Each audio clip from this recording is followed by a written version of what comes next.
looks like a gun.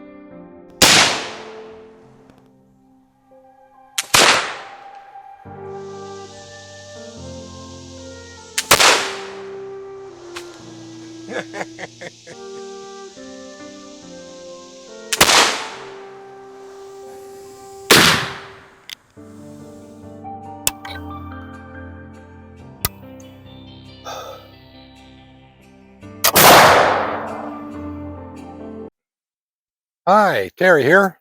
Welcome to part 2 of my 3-part video series on making black powder for use in muzzle-loading firearms. Last time in part 1, basically was just a quick introduction. I talked entirely too much about the history of black powder, what it is, what the ingredients needed are, how to get them, made some charcoal.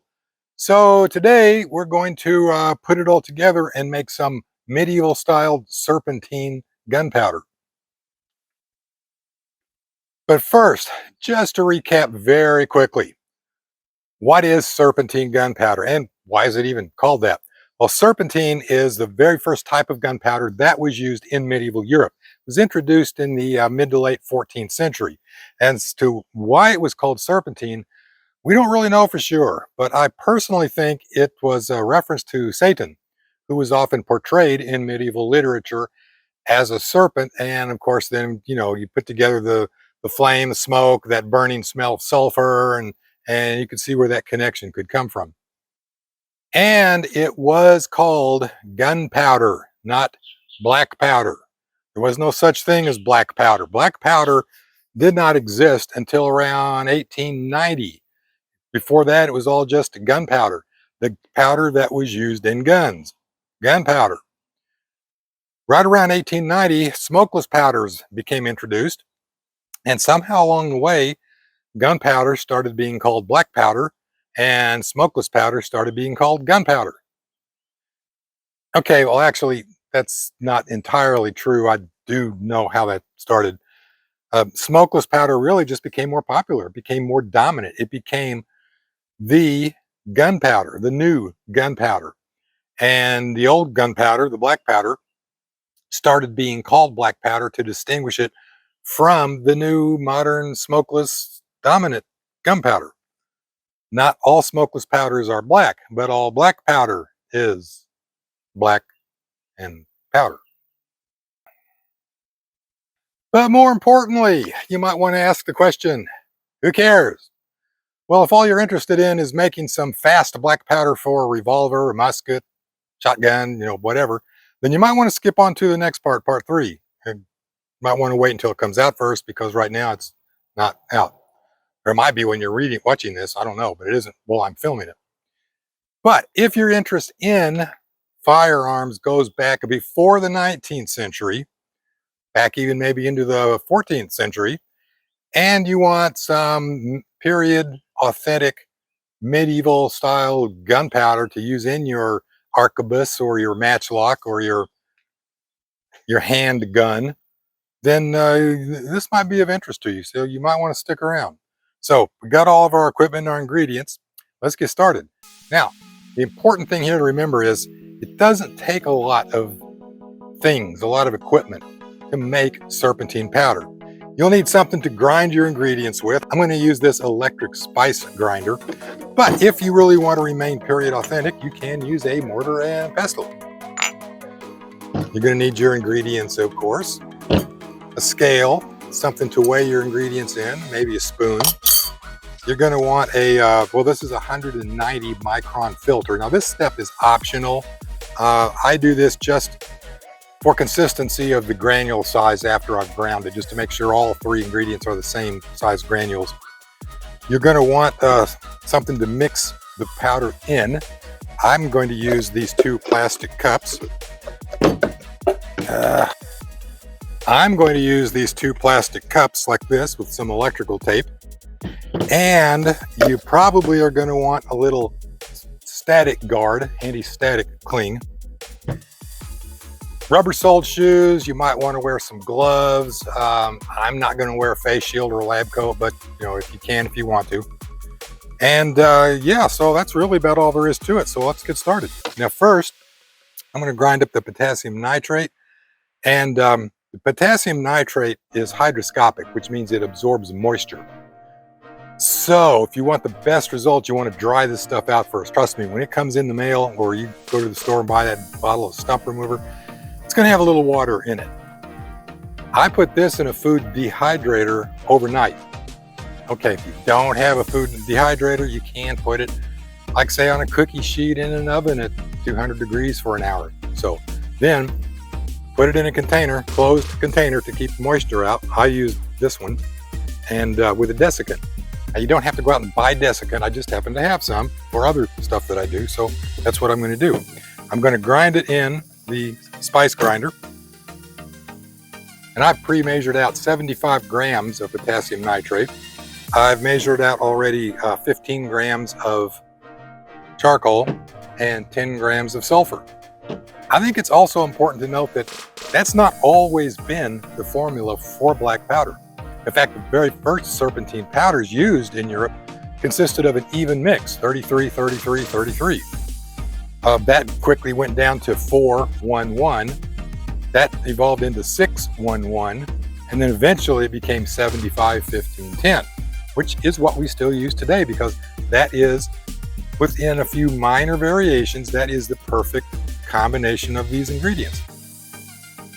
So again, I pre-measured these out, but I added a little extra as a safety margin. So I am going to want to measure it out again after grinding it. Now this mixer, I ground some charcoal in it last time I used it. It's got some charcoal in it. So the potassium nitrate is probably going to come out more gray than white, but that's just not a problem because I'm going to mix it all together anyway. So we're just going to dump this potassium nitrate in.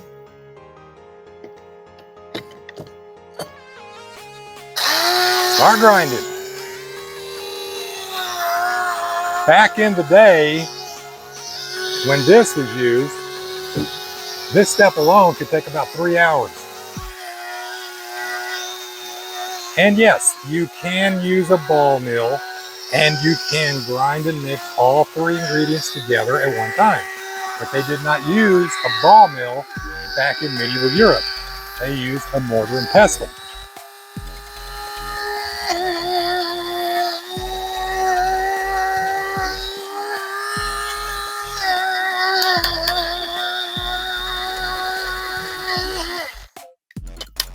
Let's see what we got.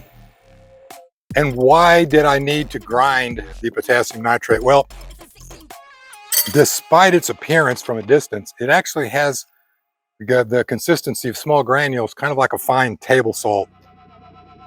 So it does need to be ground. Oh yeah, that's good.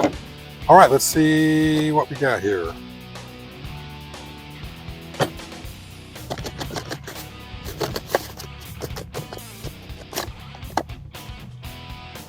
It looks pretty finely powdered.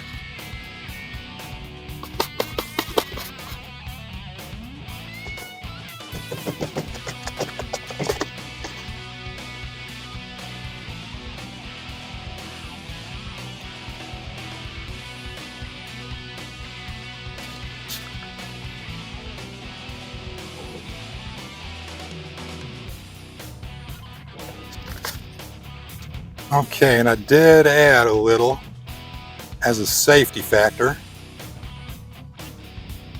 So let's see how close I am to 10 grams or 75 grams. We're on grams. Here is the potassium nitrate.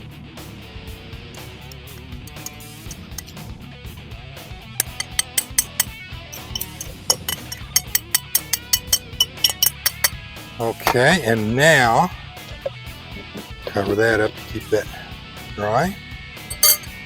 The charcoal.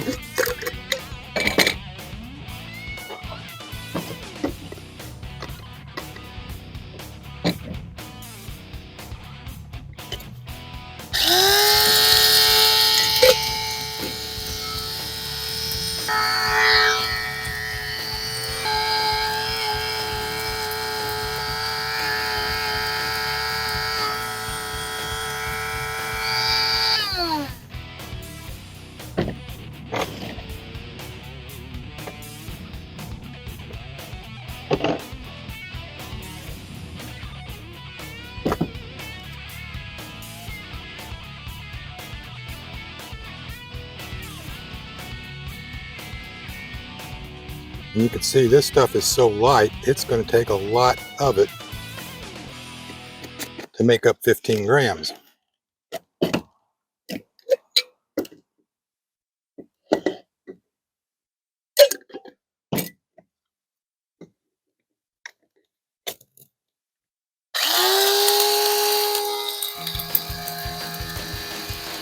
And that's what the gloves are for, really, just to keep your hands clean. This charcoal is going to get on everything. So really, do this outside. Is I guess what I'm coming down. What I'm saying is wear some clothes that, maybe past the prime. If you don't want to clean your fingernails out, wear some gloves.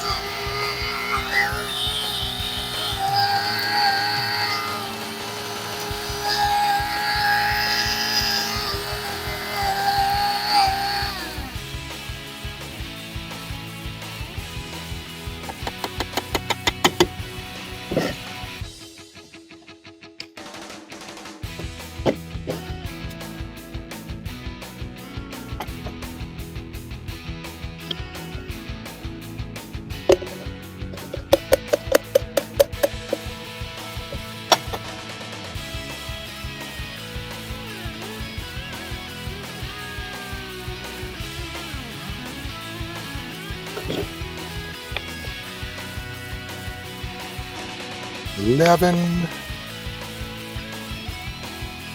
$12, $13,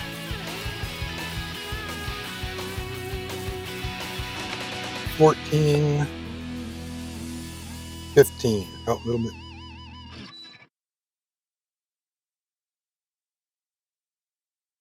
$15 grams.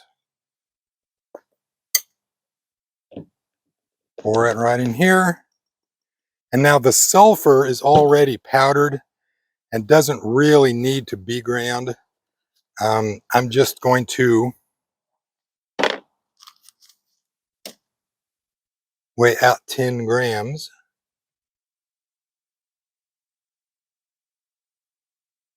I'm going to work it through this filter though.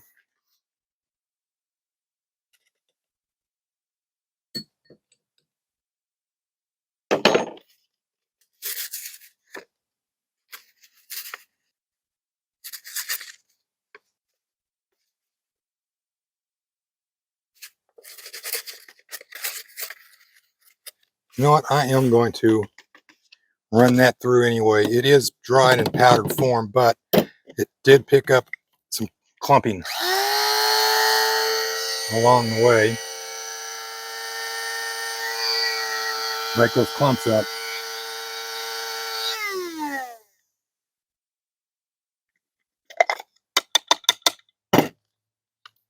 Okay, we're on 2 grams.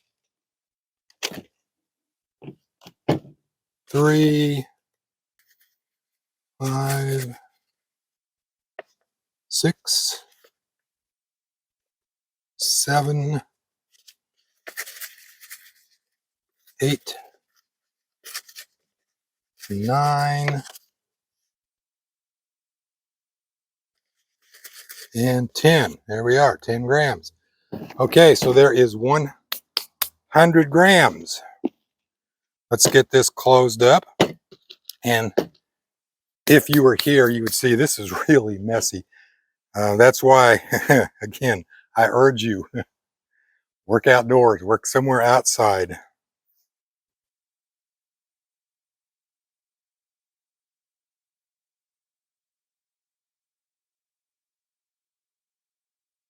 Okay, I think we're about evenly mixed. Maybe. Let me open this up. Give it a chance to settle down. Let's try it out.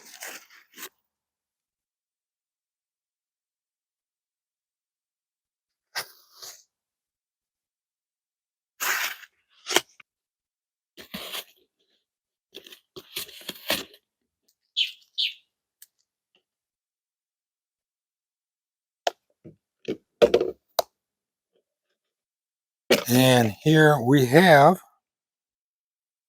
serpentine black powder.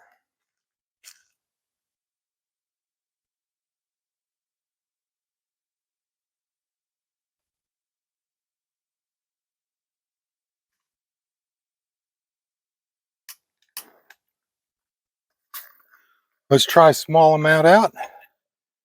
See if it burns. Put this over here because I don't want that. Put that down on top of it. I don't want any accidents. Let's see if this stuff will burn. Ta-da! You see, it did burn. Slowly, but evenly, and produced quite a bit of expanding gas. You would call it smoke and flame. Let's try a little bit more.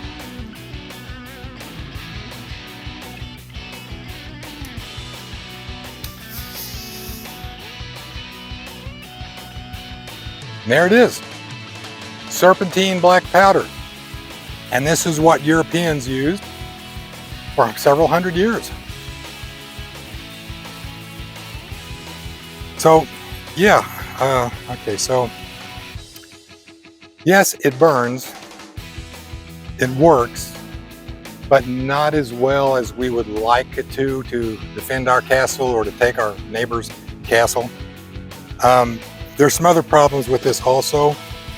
This stuff is so fine that, stuff down here, this isn't, that's just charcoal. There, the gunpowder. This stuff is so fine, it is such a fine powder, it's like dust in a way, like talcum powder. And the problem with that is, it's very easy to pack it too hard down the barrel, in which case it burns even more slowly, doesn't burn well at all, or not pack it hard enough, in which case you get too much gas pressure buildup too soon, too quickly, and it can rupture the barrel. Now, remember that this does not lend credence to the muzzle loader pipe bomb theory. That's just complete BS.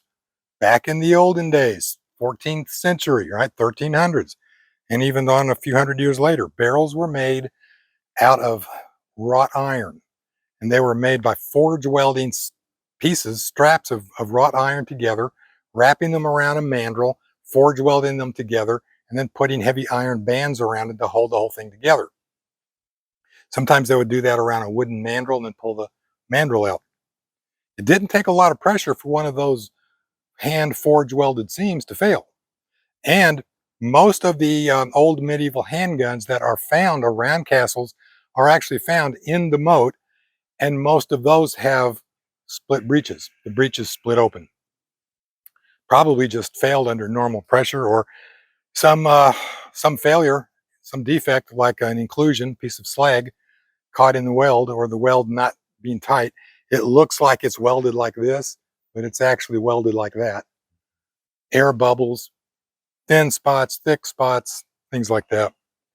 So, also, since these ingredients are only mixed together, there's nothing really bonding the chemicals together. They're just kind of loosely organized around each other, which means during shipment, shaking, the ingredients can settle out from each other.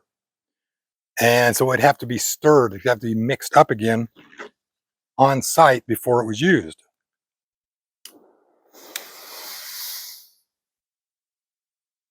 It wasn't until the advent of corned powder that these problems were solved. And that's coming up next in part 3, making corn to black powder. So, hope you enjoyed this little demonstration. If you did, click on the like and subscribe buttons, please. It helps me out a lot, and it doesn't cost you anything. So please subscribe, like. See you in part 3.